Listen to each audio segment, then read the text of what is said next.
చేస్తున్నాడు ఆయన. సరే, ఇటు పవన్ కళ్యాణ్ గారు ఢిల్లీ పర్యటన చాలా అంశాలు ఇందులో పొందుపరిచి ఉన్నాయని కొంతమంది కేంద్ర మంత్రులను కూడా ఆయన కలిశారు. ఏంటి పవన్ కళ్యాణ్ గారు ఢిల్లీ పర్యటన ఇన్సైడ్ ఉండే అవకాశం ఉంటుంది? ఎందుకంటే ఎక్కువగా రాజ్యసభ అంశం ఒకటి వస్తుందో, ఒక ముగ్గురు ఖాళీ అవుతుందో, దానికి నాగబాబుని రిప్రజెంట్ చేయాల్సిన అవసరం ఉంది అని చెప్పి. అంటే పవన్ కళ్యాణ్ ఇంతవరకు పాన్ ఇండియా సినిమా ఇంకా తీలా. పాన్ ఇండియా పొలిటికల్ సినిమా అయితే తీసాడు. ఇప్పుడు పాన్ ఇండియా పొలిటికల్ సినిమాకు సెంటర్ ఢిల్లీ. అవును. కాబట్టి అమరావతిలో ఉన్న ఎంత రాజకీయం చేసినా ఢిల్లీలో ఎన్డీఏలో తన కీలక స్థానాన్ని, అక్కడ అధినేతలతో తనకు వ్యక్తిగతంగా సొంతంగా ఉన్నటువంటి పట్టును మరింత బలోపేతం చేసుకోవడం, దాన్ని దేశం ముందు చూపించడం కూడా ఒక రాజకీయ అవసరం. అంటే I can deal on my own, I can go on my own. ఎప్పుడు ఉప ముఖ్యమంత్రి కాబట్టి ఎప్పుడు చంద్రబాబుతోనే ఉంటానని కాదు. మీరు వెళ్ళినప్పుడు ఎవరేం మాట్లాడతారు? ఇప్పుడు మన ఇద్దరం కలిసి వెళ్తే ఏం మాట్లాడతామో నేను తెలుసు. నేను ఒక్కనే వెళ్తే నేను ఏం మాట్లాడతానో మీకు తెలియదు, మీరు కూడా నాకు తెలియదు కదా.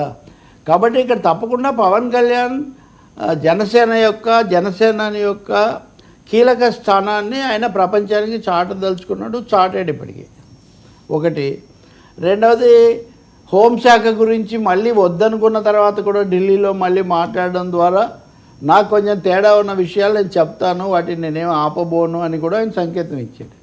గతసారి మాట్లాడిన తర్వాత అనిత హోంమంత్రి ఆయన దగ్గరికి వెళ్ళి మాట్లాడారు. మంత్రివర్గంలో కూడా చంద్రబాబు నాయుడు ఏదైనా ఉంటే మనం చెప్పుకోవాలి కానీ బయటికి వెళ్ళకూడదు అని ఆయన చెప్పారని కూడా సమాచారం వచ్చింది.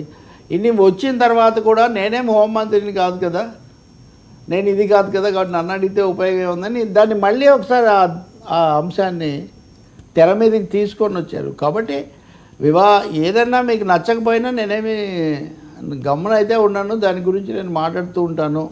కొంత ధిక్కారం ఖచ్చితంగా చెప్పాలంటే తెలుగు భాషలో ఒక ధిక్కారం.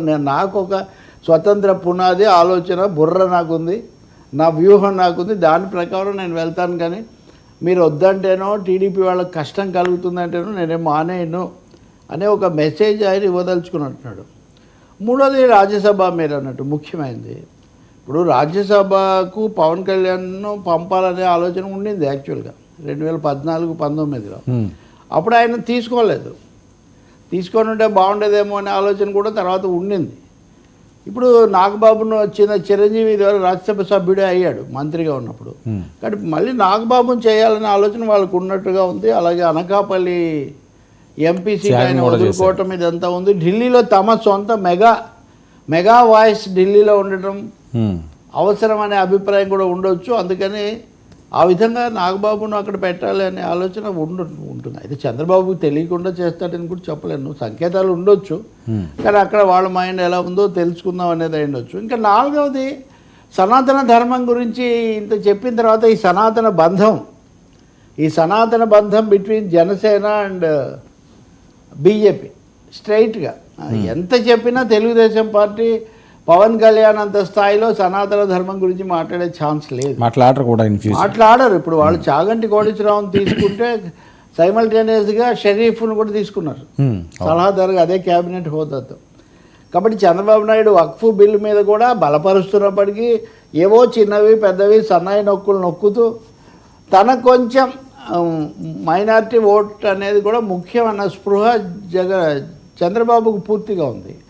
మూడవది, అంతకుముందు నుంచి మత సమస్య లేదా జగన్ పాలన ఏది క్రైస్తవ రాజ్యం అది ఇదని బీజేపీ మాట్లాడిన పరిస్థితుల్లో ఈ క్రైస్తవులు ముస్లింలను పూర్తిగా జగన్కు అప్పగించడం అనేది చంద్రబాబుకు కుదరని పని. కానీ పవన్ కళ్యాణ్ మాట్లాడుతున్న తీరు, తిరుపతి సభ, వీటన్నిటిలో ఆయన ఒక నిర్ధారణకు వచ్చాడు, మనం సనాతన వ్యూహంతో వెళ్దామని. సో అప్పుడు బీజేపీ జనసేన దగ్గరే అవకాశం ఎక్కువగా ఉంటుంది. సో ఈ సమస్యలన్నీ వాళ్ళిద్దరు మాట్లాడుకోవాల్సిందే. అవును, అక్కడ చంద్రబాబు ఉండేటటువంటి అవకాశం లేదు. అందువల్ల సాయంత్రం చంద్రుడు, ఉదయం పూట సూర్యుడు ఉన్నట్టే ఆకాశాలు సూర్యుడు ఉండడు, సంధ్య వారితే చంద్రమామకు రూపం ఉండదు తెల్లవారితే అన్నట్టుగా చంద్రబాబు లేకుండా మాట్లాడొచ్చాడు ఏదో ఒకటి. ఇంక ఇవి కాకుండా నిధులు అవి ఇవి అని అంటున్నారు. కానీ ఒకటండి, 2 రోజులు ఢిల్లీలో ఉన్న విశాఖపట్నం మీద, విశాఖ ఉక్కు మీద పవన్ కళ్యాణ్ ఏం మాట్లాడలేదు. తను వాళ్ళతో మాట్లాడింపజేయలేదు.